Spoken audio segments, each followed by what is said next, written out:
ঘটনা শেয়ার করি। আজকে আমার নিজের চোখের সামনে এই ফার্স্ট টাইম, আমি এত বছর ধরে মানে পুজো দিতে যাই কালীবাড়িতে, কোনোদিন এমনি হয়নি, ফার্স্ট টাইম আজকে হলো। গেছি, পুজো দেওয়া কমপ্লিট, সব কমপ্লিট হয়ে গেছে, কিন্তু তারপরে দেখছি হচ্ছে যে যখন আমরা বেরিয়ে আসবো আর কি, তখন দেখছি যে শিব মন্দিরটা আছে ওখানে, ভোলে বাবার মন্দিরটা, ওখান থেকে না হুট করে খুব চিল্লামিচির আওয়াজ। তো ফার্স্টে সবাই হয়েছিল সাপ ঢুকেছে, ঠিক আছে, অনেকে বলছিল আর কি। পাশে পিছন ঘুরে দেখি পুরো দাউ দাউ করে আগুন জ্বলছে ভেতরটা, মানে পাখা চলে তো, পুরো আগুনটা ধরে গেছে, ছড়িয়ে গেছিলো।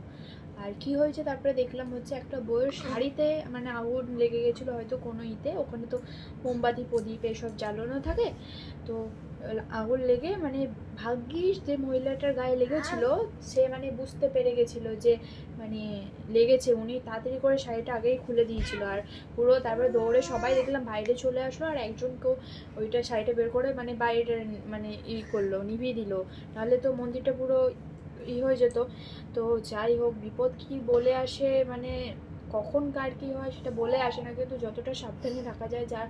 এই যে তোমরা যারা আমার ফেসবুক ফ্যামিলি যারা দেখছো আমার ভিডিওটা, তোমরা অবশ্যই যেখানেই যাও না কেন একটু সাবধানে, এই যে মন্দিরে যারা শাড়ি টাড়ি পরে যাচ্ছ বা চুড়িদার সালোয়ার পরে গেল, ওড়নাটা একটু সাবধানে নেবে, কেননা ওখানে তো সব মানে সব ঠাকুরের সামনে সামনেই ইসে প্রদীপ বলো কিংবা মোমবাতি, ইসে ধূপকাঠি, এগুলো তো জ্বালানো থাকে, তাই না? আঁচল, শাড়ির আঁচল, তারপরে চুড়িদারের ওড়না, এগুলো সামলে রাখবে, কারণ আজকে নিজের চোখের সামনে দেখলাম তো, ফার্স্ট টাইম। ফোনে অনেক সময় দেখেছি, কিন্তু ফার্স্ট টাইম চোখের সামনে দেখলাম, মানে একটা কেমন ভয়, মানে বিশাল ভয় লাগলো।